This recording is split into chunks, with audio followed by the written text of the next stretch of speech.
Hello there, Seraphim17 once again. This is E-Mes 9 Monstrum Nox. All bosses, Lunatic, no damage.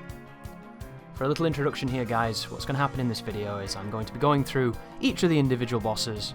I'll be showing you a little bit of their information before we fight them, and then we'll be going into the recordings that I've made. The restrictions for this run are as follows. I will not be wearing any equipment that enhances Flash Guard or Flash Move, and there are various ones that are incredibly strong and worth your time. I will not be using any kind of items, so I won't be using healing items, I won't be using boost potions, I won't be using anything during the fights, it will just be fights. And additionally, I will not be using the Renegade skill that you pick up when you unlock him as a character, which is this really interesting sink into the ground technique that you can use passively, or actively I should say, and it low profiles a lot of very difficult moves. In fact, the boss I struggled the most with on this run, the move I struggled the most to get the block time to, is a move you can completely low profile, and indeed you should. But because I like pain and I like to suffer, I decided not to. E-Mes 9 Monstrum Nox, all bosses, no damage. So the first boss we've got here is Maretudo. He is a rather strange guy. He's a toad, I believe. And he's the wicked toad of the Underdrain, which I really like how E-Mes uses these presets to explain a little bit about the boss or the creature that you're about to fight. We're starting off here. This is the first dungeon in the game, and this is essentially a tutorial fight. This enemy, when it decides to be evasive, when it turns up later on in the game, is actually a big pain in the ass, because it hops about and doesn't attack you. But in this fight, if you can get it to keep belly flopping and keep sticking its tongue out, all you have to do is practice your timing. And at the moment you only have a single move to cash in your SP, so just get your Flash Guard, get your Flash Move, and then continue to strike the creature. In this game you can do Flash Move into Flash Guard. That seems to be the better way to do it. There are certain E-Mes games where it's the reverse, but in this one you want to Flash Move and then use the active hitbox to get Flash Guard, and then you'll do something that's known as stacking flashes, or flash stacking as I call it. And what that will do is it will slow down time and it will guarantee that you're getting crits. In this E-Mes, it seems like Flash Guard is perhaps a little bit shorter than it used to be, and it seems like they've made an active choice to try and make it maybe a little tighter than it was in E-Mes 8. I don't really feel much of a difference, and I think it's a very balanced amount of difficulty to pull off. Whereas Flash Move I think is a lot tighter, and the true skill here for timing is landing a Flash Move without any kind of immunity. But the second boss is Geelzebub. You can see his defense there. The Raucous Winged Monarch. This is a kind of an interesting fight, and at the beginning here I run all the way to the side of the boss so I can try and get him to stomp his feet, so I can get a little bit of an opportunity to wound him before he starts summoning the ads. So this is something I'm not too familiar with in E-Mes, and it's not a particular design choice that I'm a big fan of, which is just mobbing you with tons of opponents. And this particular creature that's sticking our way with those spikes, they've got quite an awkward parry time until you learn it. And the idea is quite simple. You want to use the enemies to give you immunity, get the Flash Guard, and then cash it in on the boss. And because there's so many enemies, you can repeatedly chain Flash Guards into Flash Guards, and you can do that with complete impunity due to the fact that you are invincible during a Flash Guard. It's something that is heavily criticised in the E-Mes community. But what I ended up doing with this fight is I kept getting body blocked by the enemies and getting frustrated, and when I was coming out I'd get caught on my recovery and things like that. So instead of just staying in the pocket and getting those Flash Guards, I moved back and tried to get the boss to do his moves, and I wanted to cash in his moves, fight him, and then get out of there. And it turned it into a boss that when I first did it I thought that this was kind of lame, but because I'd strategized in such a way, it turned it more into spacing than timing, and I had a lot of fun recording this one. It's definitely not the strongest E-Mes boss, but one of the good qualities of his breath move, this here, where he fires these blobs, is even if he's not looking at you, he has this wonderful ability to banana them to where you are, so you can use them from any direction to go in there and capitalize, which turns him into quite an interesting defensive strategic fight, which I quite enjoyed. And then we have Glemandy, which was the boss from the demo. Another strange opening fight here, but this is one where we get access to White Cat, and White Cat is by far my favourite character in this game, and she's unbelievably powerful too. So this guy's kind of simple. He's got some pretty fast slashes. He's got a couple of jumps and a couple of big hitboxes like that with slight telegraphs. And as soon as you see him moving, that's when you know that you're going to have to put it up there. And one of the things you'll spot in this ease, if you've played the last few, is this game really likes these attacks where the telegraph is kind of a trait before a very, very quick move. And you have to preempt the block rather than waiting for it, looking for it, and then hitting it. So there are a lot of situations where you will block before the move starts because the move is so quick. And if you wait to look at it, you'll simply take the hit. But he goes down really quick because of her damage. And then Dragia Haman, the second of the demo bosses, turns up, and this guy does not go down very quickly. So one thing to note here, guys, if you played the demo, when you let this guy do his 4-hit combo with the 2 telegraphed stomps into the 2 slashes that he does before getting exhausted and going down for a little while, when you do that on Lunatic, this is the move, by the way, this particular move, he goes down and you get to hit him in his face where he's weak, and watch how quickly he stands up. See that? In the demo, he was down for like 4 weeks, even on Lunatic. Every difficulty, he wasn't down for a very long time, whereas in the main game, I noticed immediately that he got up really quickly. And I think that's a good idea, because I feel like he's a bit too gimmicky if you just bait that move and then punish it. I should probably tell you what Lunatic does, because you might be wondering, Chris, what is Lunatic? This new difficulty added to this game that's going to hopefully be in the next few, and I've got to say, ladies and gentlemen, I'm really disappointed with it, because I was so excited to see a new difficulty, and it turns out all it does is increase damage. It essentially, I think, doubles the damage from Inferno. And it's silly, because when you're doing something like what I'm doing here, this is just a no damage run of the bosses for a video purpose, like, when I get hit, I restart anyway. So enemies doing double damage to what they did on Inferno doesn't affect me one bit, because I never get to take a hit. So it's so kind of redundant, it makes me frustrated that it even exists. And I would have loved to have seen what they did with Inferno. Can you imagine if the bosses had extra moves or some kind of gimmick that wasn't present in the previous difficulties, or if they were even faster? Because I could do with even faster versions of these bosses. You know, there's only a few attacks in this game that I honestly think are a little bit too fast. Everything else is kind of fine to go maybe 10% quicker, 15% quicker. So I was really excited to see what Lunatic was going to be, and then it turns out it's null, it's nothing. It's just shit, basically. It's a great name as well. It makes me think of Toho, it makes me think of incredibly difficult and demanding and skillful, you know, resolve needed to overcome, and in this game it simply isn't true, guys. If you play this game on Inferno, you can play this game on Lunatic because you're playing the same game. The real jump is from Nightmare and below to Inferno because of the speed increase and the aggression of the enemies. And on the surface, that seems like a bad idea.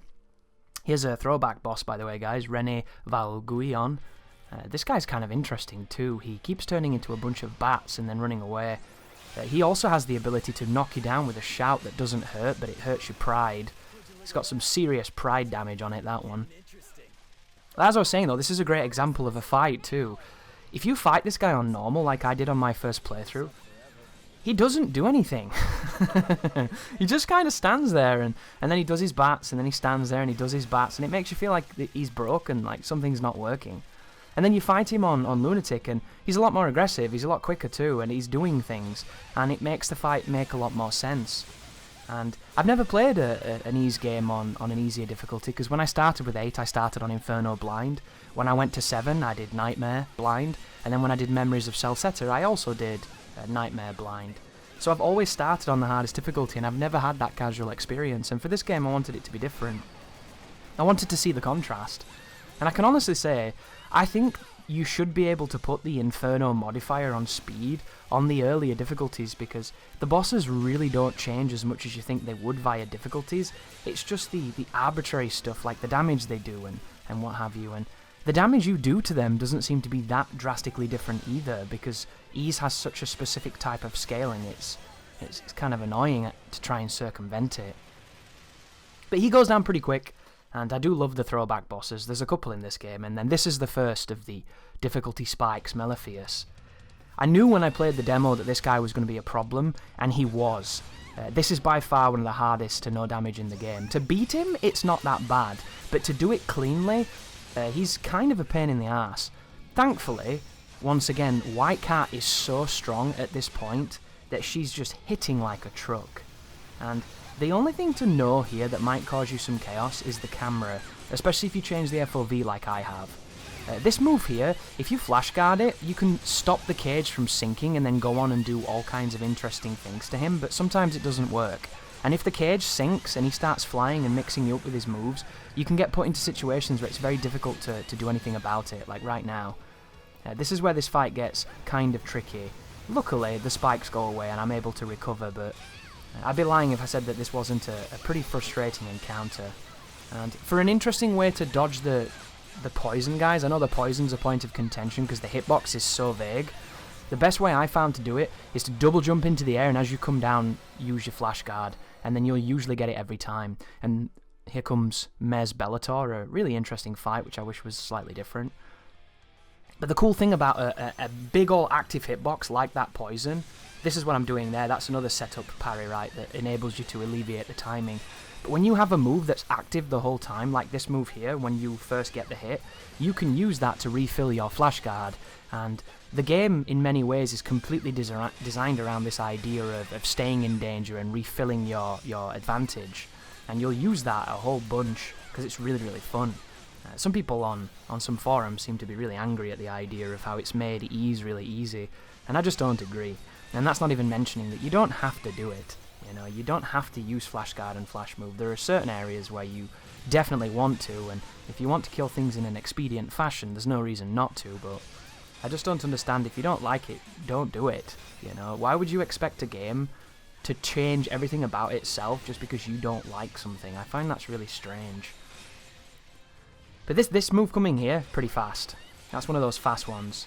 And I really, really like this fight, because when I played on normal, this guy was terrible. He couldn't even track me, he couldn't turn quick enough to hit me, so you could stand behind this boss without him doing anything. And you could just keep circle strafing, and he couldn't do anything about him. The only thing he could do to get you off him was spin, and you could just parry it and stay where you were. And then when I did it on Lunatic, as you just witnessed, it was so much better, because he is constantly facing you down. And now we have Regirania, this is one of my favourite bosses in the game, and I did this first attempt, which I never do when I'm recording no damage boss fights, because I'm a scrub. But the funny thing about this is I didn't use flash move or flash guard, which to me, this is the direction that I want ease bosses to move when it comes to diversity.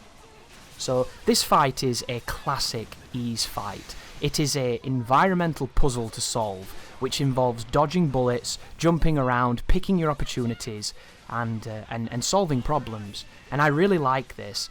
And the idea is simple. You use the vision to spot the weak leg, you destroy each of the legs in turn, and then the boss breaks down and you punish the body. And then he comes back up into the second phase and you do it again. And I have access now to that. Is it Cerebrian Dash, or that move I just leveled up then? The move I'm doing with the White Cat, if you look down in the bottom, it's on triangle. It's that 45-point move. It's one of the most broken moves in the game, and I absolutely adore it. It's got speed, it's got multi-hits, it's got damage. Everything about it is great, and I recommend that you use it. The move to the right of that, where there's the paw print, is also a really, really cool move as well with her, where she does like a bicycle kick in midair. She goes full Liu Kang, and you can do that to walk up enemies and high profile moves. You can do it to delay your falls. You can do all kinds of fun things, and it's absolutely exceptional, and it builds a decent amount of stun as well. And both of these moves can be spammed, which is what makes them really strong. And you'll notice the one I've got on square is the dive kick. This is Sectocanom, is that? I think this is probably one of the worst fights in the game. And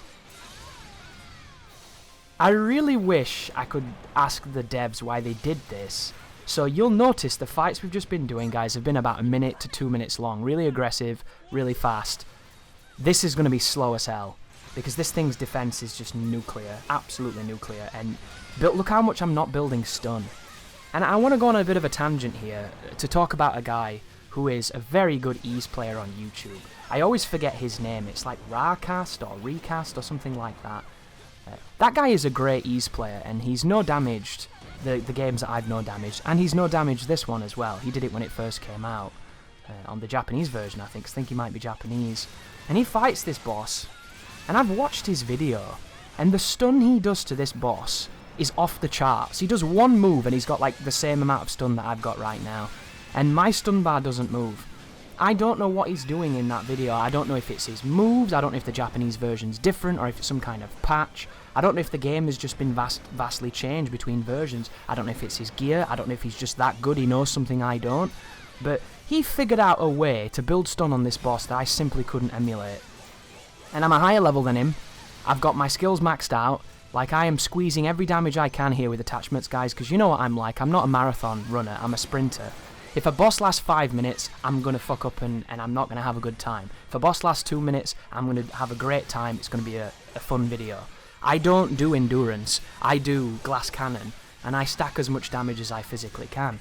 And for this guy, nothing worked. And you'll notice I'm using Raging Bull, who is easily the most powerful and broken character in this game. This girl can solo every boss effortlessly through raw damage alone. And to give you an example of how ridiculous she is, on my first playthrough, I scoped everything into Adol. I only played as Adol, I did the whole thing with him. I gave him all my strength elixirs, I gave him all my best gear, and when we were at the end of the game and he'd got like 900 strength or 1000 strength or whatever it was on his stats, she was just the same as him essentially, and I'd done nothing to her. Absolutely nothing to her. That's how strong she is by default. And in this run, guys, for this no damage, I knew how strong she was because of that, so I gave her all my strength things, and she came through in spades, because she's just unbelievable. But you've probably seen some of the reasons why this boss is kind of a nightmare. Incredible defense, constantly summoning ads, and spamming you with these ads, which are pretty good for getting flash move off and flash guard, but are really annoying if they catch you off guard. However, the worst thing by far is when he does that little shrug, and he just fires all those balls at you. This move coming up here. That move right there is the bane of anybody trying to do this cleanly. Because not only is the telegraph really subtle, but the move is so random you cannot guarantee that you will get the parry even if your timing is immaculate. Because the formation of the shots and how they land and where they land will change the timing on how you block them. So it can be very ambiguous. And there are times when you mess up and it gives it you and you're okay. And there are times when you feel like you're spot on and you whiff and you take damage because of it. And I think that's the least enjoyable fight in the game just because it doesn't fit the fights we've just done. The defense on that thing is like 1,000 too high. And then here we have again with another callback. The savagely relentless primordial Avalodragil.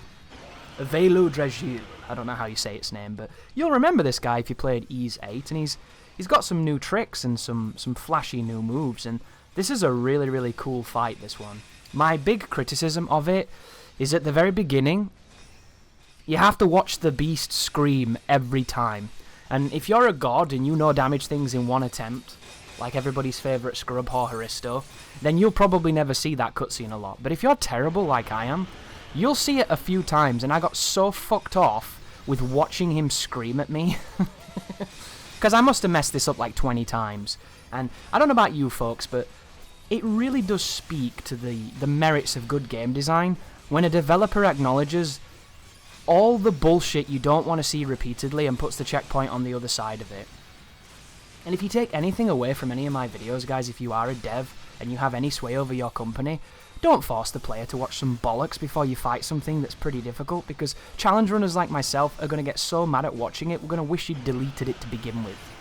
But what you witnessed there is really important. When you damage this boss to a certain threshold, he comes into the centre of the room and he powers up, but you can stand in front of him and beat him up and slow him from doing it, so you can take off all his life before he even hits the second phase. And if you're aggressive like this and you get all your flash guards and your extra moves, you can kill him before you have to do the second phase. And let me tell you guys, I had a fight against this dude that were about 4 or 5 minutes long where I was fighting the second phase a whole bunch, and he's got a natural mix-up when he jumps. It's terrifying.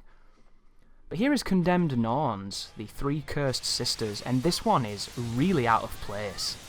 So, coming off of the big bug with a massive defense, absolute nightmare. Coming off the dinosaur homage to Ys 8, he's a good fight, but he's tanky too. Not too tanky, but tanky enough. And then you come to these things. They've got like 2 moves, and none of them attack. And this is the moment when I realised when I was doing this, the people that make E's, the Falcom guys, the masters themselves, really understand, almost to a fault, that putting 3 enemies against 1 person in an action RPG could be a little bullshit.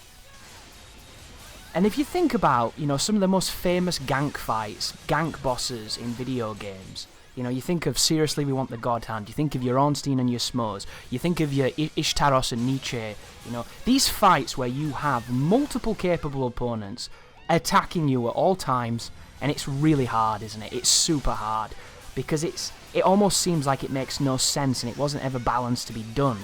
Whereas this fight here is almost too balanced and makes too much sense. And this is one of the rare instances in Ys where I wish these enemies didn't respect and give me a grace period as much as they do.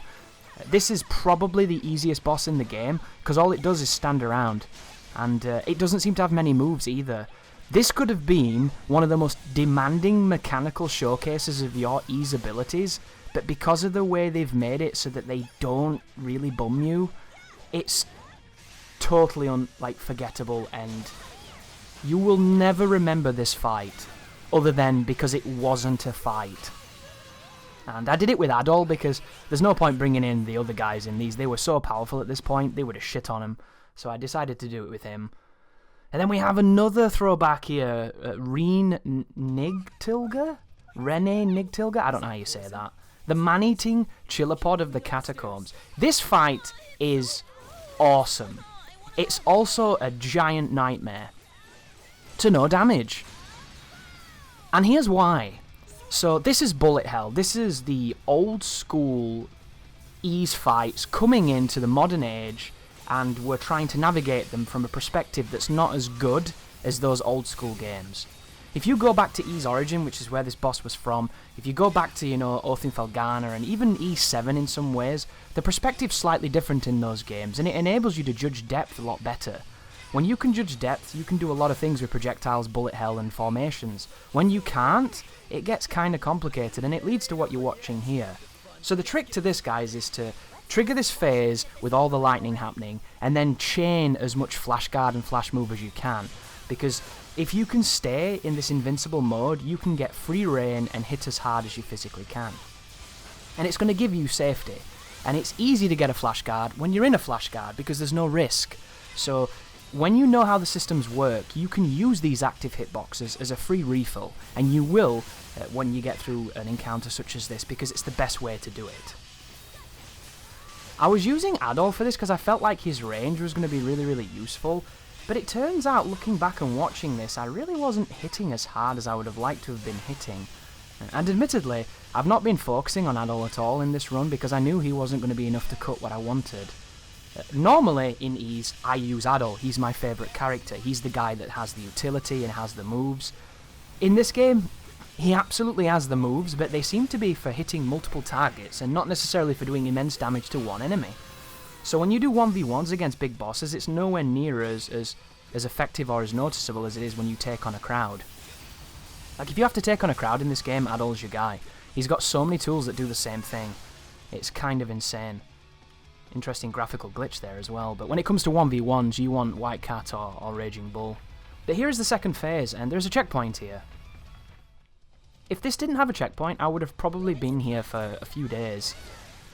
Luckily, this phase is really, really kind. You do insane damage to this part. You can pretty much kill the boss in one chain if you know what you're doing here. Because you can stay on its back and just absolutely melt it. Like, look at this. Unbelievable, isn't it?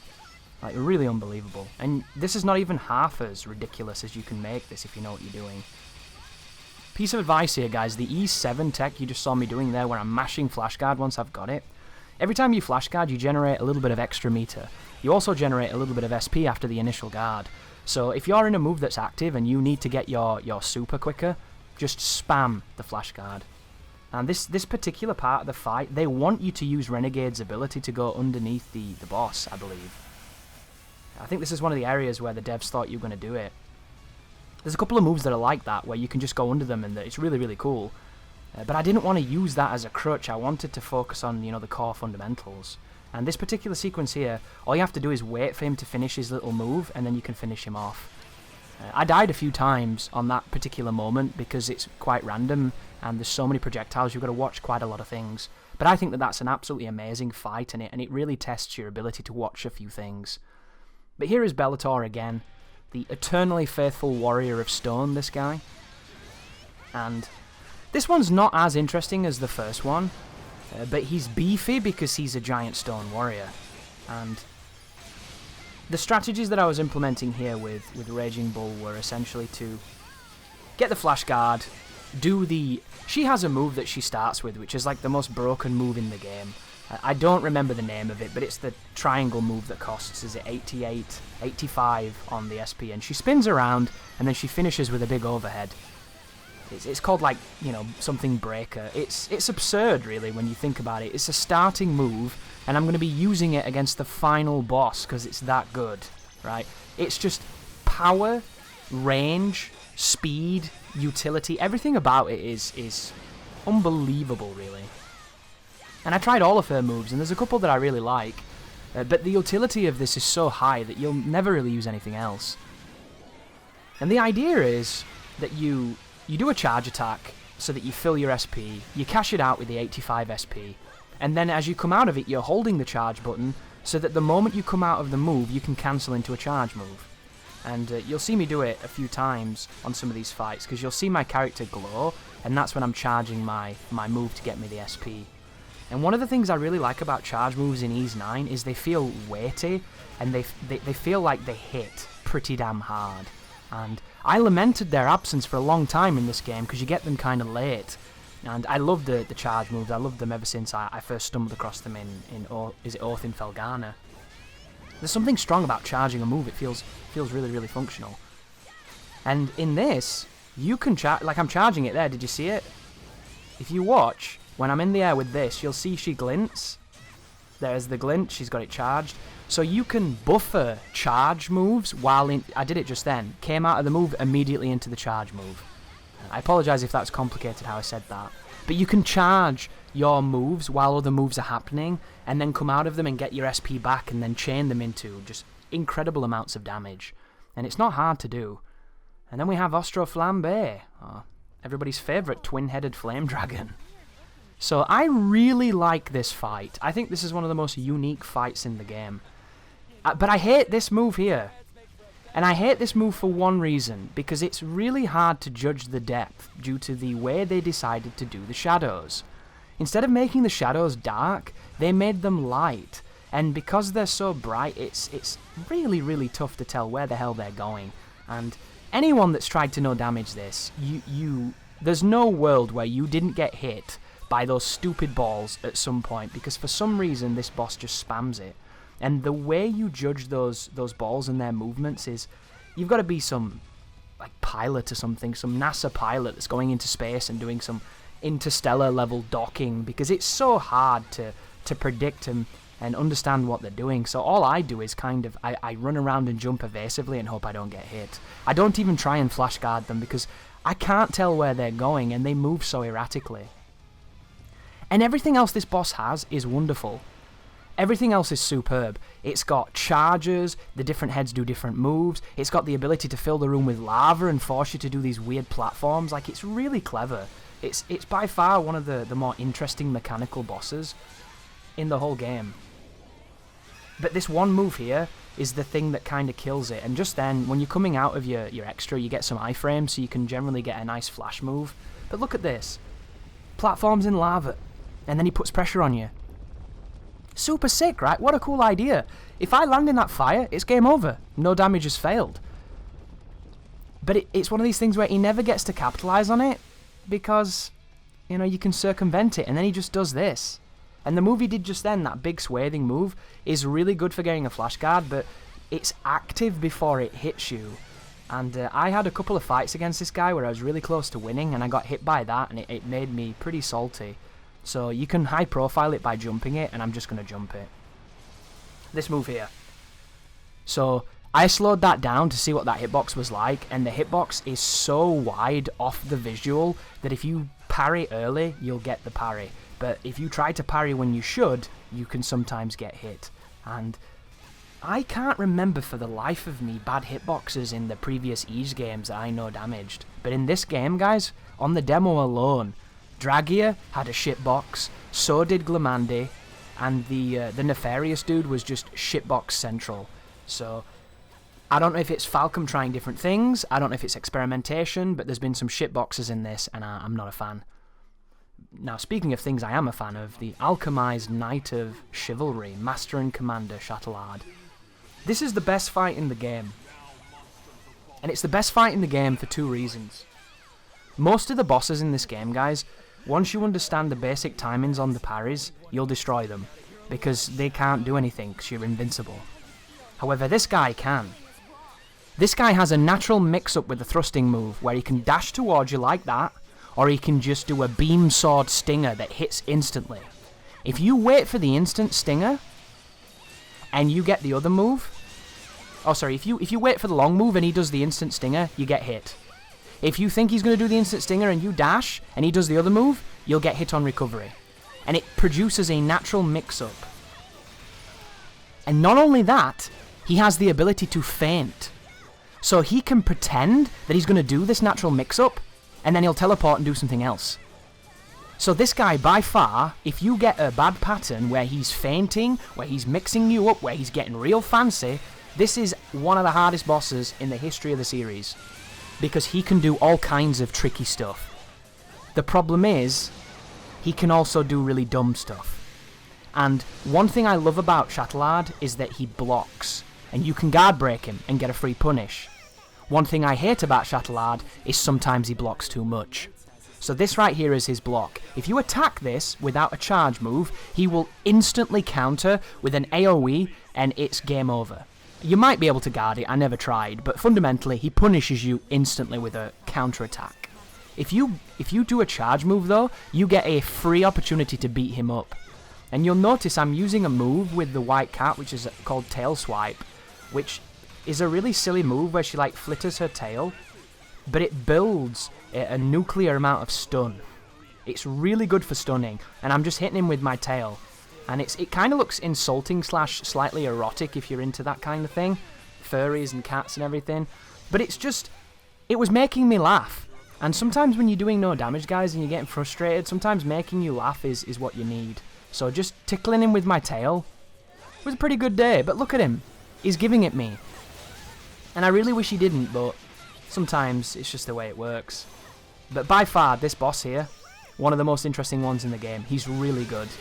And I recommend fighting him for a while, guys, to see what he's got, because if you've never seen him do his fancy mix-ups, it's superb. And then we have Berserker Hawk, which is kind of an odd one. On normal, you have to kill this guy twice, I think. On Lunatic, you have to kill him 3 times. And if you've been playing with Hawk, you know his moves, so you can just counter them easily, and they're very active, and he does multiple hits all the time. He's a Tekken player that doesn't realise that hit confirming is essential, because his opponent's ducking his strings and then punishing him with like wild rising moves. And that's exactly what I'm doing. I know that when he crosses the distance he dashes in and attacks, and I'm baiting it, and then I'm punishing him, and because my damage is really good and his defense is really low, he's taking incredible amounts of damage from me. And you'll notice when you're at the end, because you'll hear Aprilis talking about like, this is the final one, and that's how you know that you've won the fight. But I really enjoy this fight. I think it's one of the better ones. But the problem with him is he's so fast and predictable that once you know what he's doing, you'll be invincible the whole time. And I finish on an extra move for some swag. The extra moves in this game are super easy to exploit, and they get real cheesy. You can do some bad things with those things. But here is Chimeral Bourdon. This guy's cool as hell, but it has to be said, he has terrible hitboxes. This move here, not that one's okay. The axe move he does, the double slap, is so bullshit, because it doesn't hit you. And I hate that, right? But guess what does? When he swings, he puts one of his feet down, it's his foot that hits you. And I hope you get to see it, but you're probably not gonna. But he's got a 2-hitting combo that if you stood near him, doesn't hit you. Why? Why doesn't it hit? It's so stupid. Like, I don't... This is it right here. That move there. Doesn't hit you. But if you're close to him, he steps on you. It's like the dumbest thing. Oh, it really wound me up. But this is a fun fight, if not a kind of a derivative one. And my damage at this point, because of Raging Bull, is never going to stand a chance. She's too strong. She's too good. Like, she's easy Aisha tier from E7. But I love this part of the game because there's bosses. And the game's kind of lacking bosses. But this is Roussillon, or Roussillon, the Sinful Inquisitor. Another fight I absolutely adore because this is Bullet Hell City. And there's just something about these fights where there's tons of spells, there's tons of orbs, there's tons of bullets, there's tons of flashguard opportunities. I love these encounters because on paper when you look at them, you just think, Jesus, what am I going to do? How the hell am I going to see through this madness? And then once you know what you're doing in this franchise, you know that this is exactly what you want because this is how you get all the good punishers. And I just love using things that the boss is trying to hurt me with to give me advantage. And this is quintessential, the new design of ease, the flash design of ease in this fight right here. And I have great damage, the boss doesn't have great defense, and I just get to really showcase what you can do in the game. That's its physical attack right there. It's really oddly telegraphed, but I love it. This fight's really fun. And I love it when you can see yourself doing big damage to the bosses too.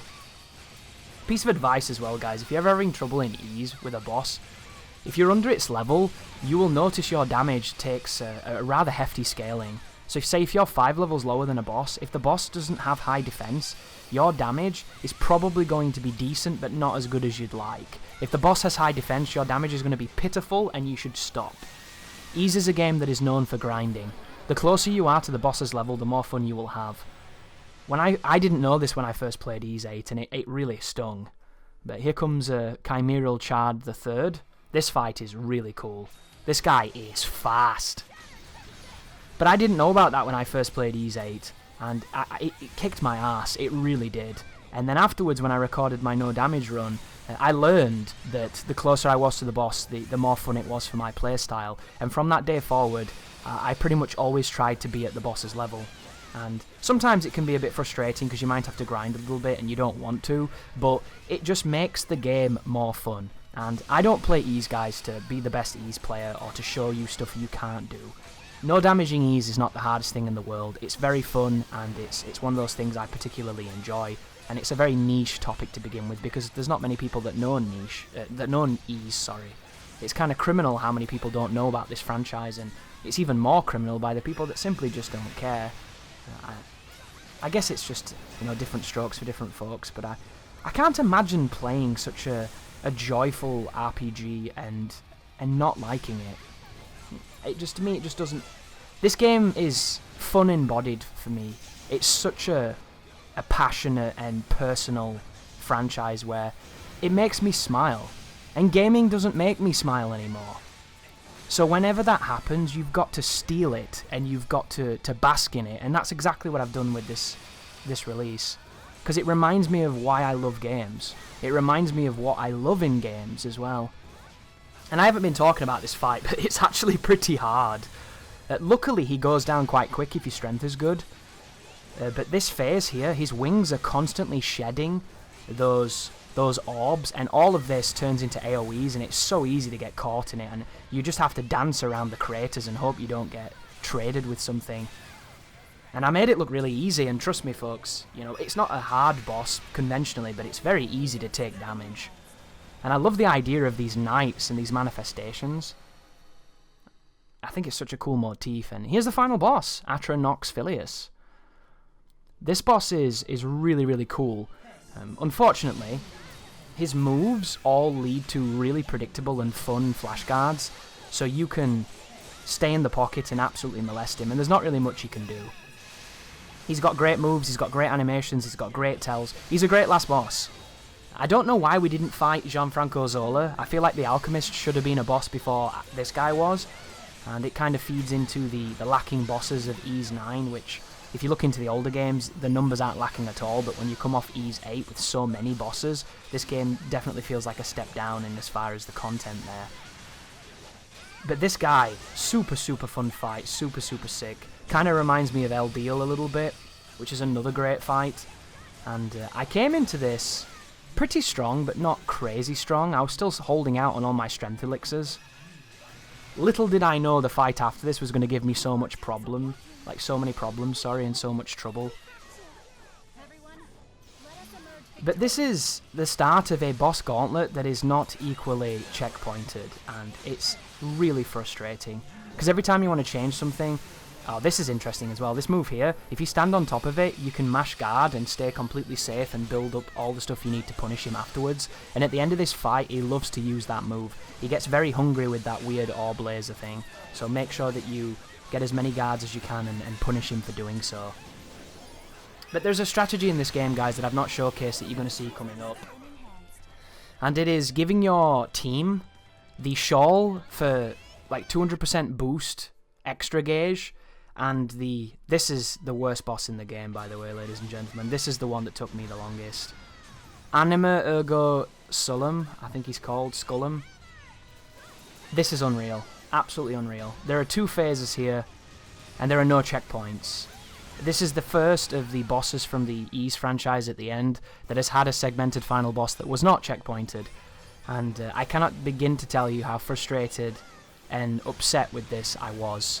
I've bitched on Discord, I've bitched on Twitter, I've kind of got really, really mad at it, and I am not good at beating a boss and then going on to beat another boss, and then when I fail, having to beat the first boss again. It's just something I have a mental block with, and that turned this fight into my kryptonite. Luckily, it taught me a lot about how to do damage in this game. And the first thing I did, guys, was to get my Raging Bull up to the point with the strength elixirs that I'd accrued through the game so that she could one-hit these, essentially come really close to one-hitting the weak points on the first phase. And then when we come up to here, the goal is simple. I'm going to be really patient. I'm not going to be doing what I want to, which is flash guarding everything and using the invulnerability. I'm going to be patient. I'm going to wait until my team gets bodied. I'm hoping my team plays poorly, but I can't control this because they do what they want. When you want your team to get bodied, they never do. When you don't, they always do. But the strategy here is both the White Cat and the Crimson King, both of them have the best War Shawl on for boost and the best damage low HP shawl on for raw damage. When they're at 1 HP, they get 120% extra damage, which is essentially doubling their damage and then some. And then they get an incredible ability to bring back the boost gauge. And what it does is, it means if they get damaged like they are right now, I've not noticed. When I do, I'll swap to White Cat, because I'm focusing on breaking things playing as Raging Bull here. But when they get damaged to their limit, they are going to be monsters of damage and boost. So they will constantly be able to do extra moves, constantly be able to be in the boosted extra gauge, and constantly doing damage you physically cannot do without grinding Nocturne oil.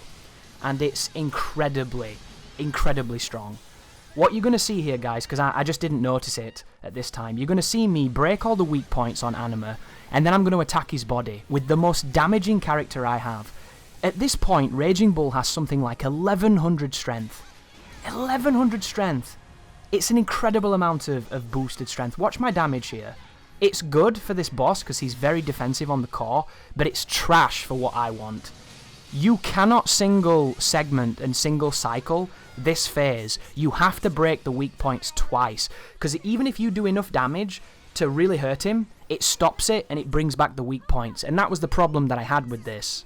But in a moment, I'm going to notice that my characters are where I need them to be. There it was. So right now, we have our damage procced and our boost building procced as well.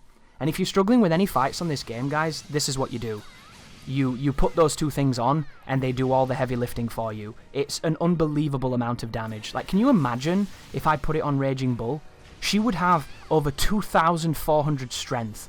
I don't even know what that would look like, but I would guarantee that that would do insane damage.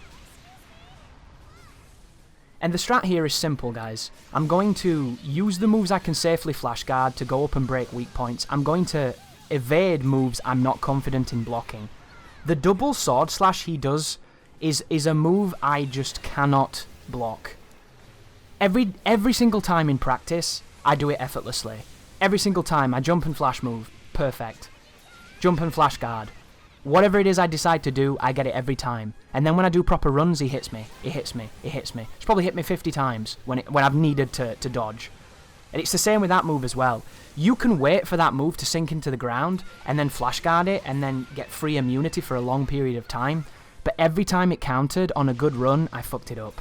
And this boss tilted me to the point where I just decided to avoid it. And the funny thing is, you can use Renegade's ability to go under the ground to avoid the slashes. It's easy. But I didn't want to do it, you know. I didn't want to take the easy path. I took a path here that sucked. But watch the difference right now, guys, when we start attacking. Look at my damage. See my damage? Look at this. Look at my boost gauge. Look at that. Do you see that? Unbelievable power. Never stood a chance. And I could have made that much quicker just by doing it from the beginning, but I didn't realise. And then we have the Hallowed Womb of Perpetual Night, which... This is the shittest boss in the game, because it's a fucking cutscene that they've called the boss, and it pisses me off, because this game does not have enough bosses. E's bosses are my favourite part of the series. This game does not have enough, and it fills its slots with this, which is essentially a motif that happened in Lacrimosa of Dana, but in that, it was better. And I didn't even like it in that, because it involved like a little dolphin pendant that made you fight a bunch of things in an abyss, and then you fought the true last boss. But this is just listen to a bunch of spirits talking, exposition dumping, while you attack this thing that's pointless, never attacks, and wastes a boss slot. So, as much as this might be narratively interesting, it's mechanically redundant, and I'm kind of sad that it exists. I'm not quite as sad as the lack of a true last boss, because that was my favourite thing about Ys 8. Play it on Inferno, you get an extra boss, and it's a beast. This game doesn't have that. And then coming up, ladies and gentlemen, is the Super Boss, which is a boss that casually I thought was absolutely horrendous, but after suffering on the final boss for so long, I grew to quite enjoy the Super Boss. And I used the same strategy again, guys. This is where I found the strategy, because I always knew it could work, I just didn't know how to proc it, and lo and behold, this is a very long fight, and this is how I tested it, and it worked. So this is Vakh Medios. He is the most powerful creature in the game, Lord of Lemure's suppressing the dawn. And here's how this works. So, you fight this guy until he runs away and summons ads, and the ads are scripted. There's a bunch of big boys, you kill the big boys, and he comes back. You fight him until he loses another chunk of his life, and then he runs away, and then more big boys come out, and then you kill those guys, and he comes back, and then that's the end. Each of the evasions that the boss does will trigger phases in his abilities and his moves and what you do to overcome them. And then in the final phase, he starts trying to eat your characters and he starts flopping around like a huge fish with massive AoEs, and it gets really complicated. But the problem with this is that he summons ads the whole fight, and the ads attack through his body, they attack from off camera, they shoot bows at you in like one frame. You see the portals of those lightning coming down to spawn the enemies in? Even the spawn portals hurt you. Like, everything hurts you, and you can be running towards the screen, you'll run into an enemy doing an attack.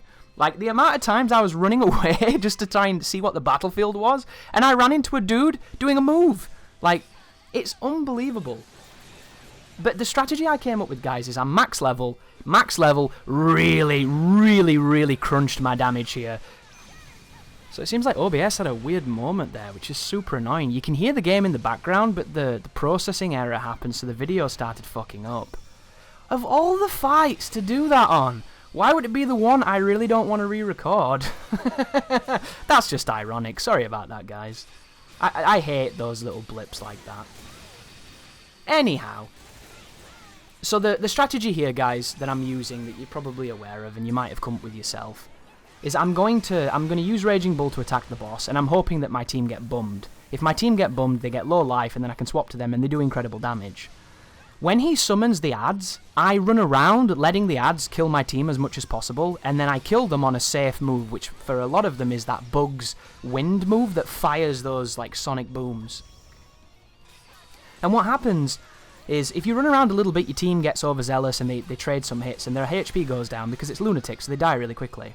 And in that time, I'm going to be building SP, building my extra bar, and then I'll kill the enemies, and then the boss comes back, and I'll use the extra bar to give me safety just in case he does something I don't like that big purple breath move that's super hard to dodge unless you go in the ground with Renegade. And hopefully he's going to do the poison on the ground so I can land and flash guard and then just chain the damage and hurt him. But if you're in boost mode, you can make sure that whatever he does, you have an answer to it and you don't have to use timing. And the real way to just demolish this fight is to do everything you can to guarantee that you're constantly in boost mode and using your special move, using your super. And it looks like on this particular run, I didn't even get a chance to show you the strategy I talked about, but I did it on a previous run, because I actually killed this boss twice. I killed it in practice, which is where I came up with that strategy, and then because of that, it gave me the confidence to record it and do it really quickly. I caught it in about 15 minutes. But I thought I was going to be on this boss forever. I thought this was going to be the worst fight in the run. I thought this was going to be absolutely miserable, and it turns out, if you come here with the right damage, the right setup, this can be pretty decent. And if he didn't just constantly summon adds passively, I don't mind the phase of the adds in between, I think they're fine, but the fact he can constantly scream and all these different Lemures turn up and just make everything complicated, like you see those gargoyles over there? They can do a swing that fires a projectile from off screen, and you just get hit. Like, unless you are really on the ball and your ability to just navigate problems and see threats is super highly tuned, or you're like 16-year-old with the best fucking, reactions in the world, it's a lot to keep an eye on. And that's coming from somebody that enjoys bullet hell and thinks Wonderful 101 is fine and not cluttered and not hard to tell what's going on. But there it was, guys. That is my E-Mes 9 Monstrum Nox, all bosses, no damage, with a whole bunch of stipulations. I had a lot of fun making this. I really disliked the final boss. Casually, I think it's a great fight. With no checkpoint in between, I think it's dog shit for doing no damage. It's just frustrating needlessly and tedious, and it goes against what I love. I think the super boss, the more you play him, the more you realise there's actually some decent quality there. It just sucks that he's a palette swap of an enemy that you've fought in several of the Grimwalds, so I think that's kind of lazy and lame. Fundamentally, though, it was a great project, and if you're listening to me right now, which is like the 70 people that are going to care enough to watch this far, then you have my heart, because this franchise is amazing, and I'm glad that you get that. So thank you for watching, and you take care now.